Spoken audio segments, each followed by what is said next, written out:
The hard-coined Terras slammed down onto the kitchen table of the Starship Radio City. The impact rattled Chuck Ramsey's cereal bowl and sloshed the milk. 50 Terras says I can plan a better heist than you. Chuck paused with a spoon in his mouth and studied his teenage smartass of a son. Brad was wearing the white tank top and shorts he wore in lieu of pajamas, along with a pair of grubby socks. He also stank, which was a good sign in a lad, meant his hormones were all working. Not that Chuck worried about Brad's physical health. His mental well-being seemed sorely tested by this prolonged confinement shipboard with the family. The boy needed female companionship his own age. Until Chuck found a paying gig or they ran out of either food or fuel, he couldn't justify stopping anywhere. Docking fees, the extra fuel burned by atmospheric maneuvers, not to mention the cost of restaurants and Becky's inevitable frittering. So Chuck got him the next best thing. You're on. Hey, Mort, care to arbitrate? Mort turned his head lazily, redirecting his sullen attention from a documentary on the Punic Wars and refocused at least part of his attention toward the kitchenette. What are you two yammering about? Before Chuck could offer his explanation, Brad skipped straight to laying down ground rules.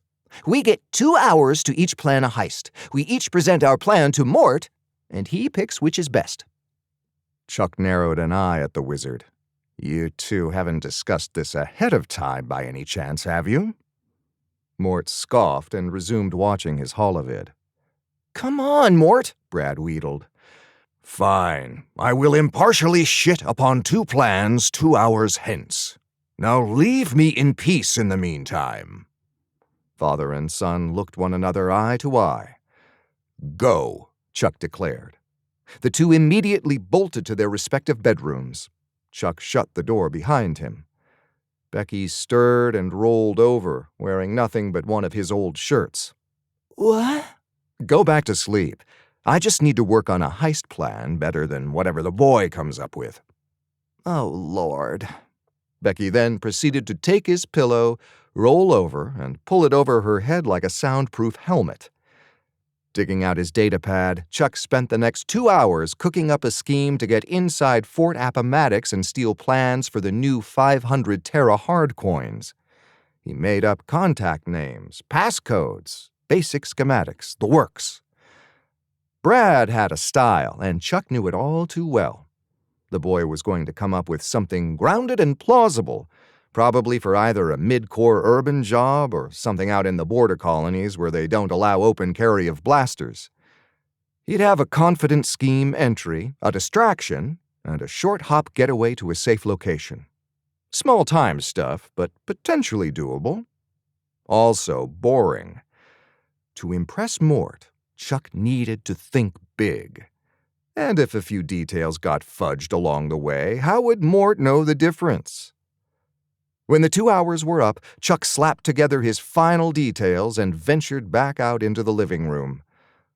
He found Brad waiting for him, seated on the couch at Mort's side, one of Chuck's save-for-a-special-occasion beers in hand. Hey, what's the idea? My heist was boosting your Engelstrana loggers. I explained the plan to Mort, then implemented it right in front of him.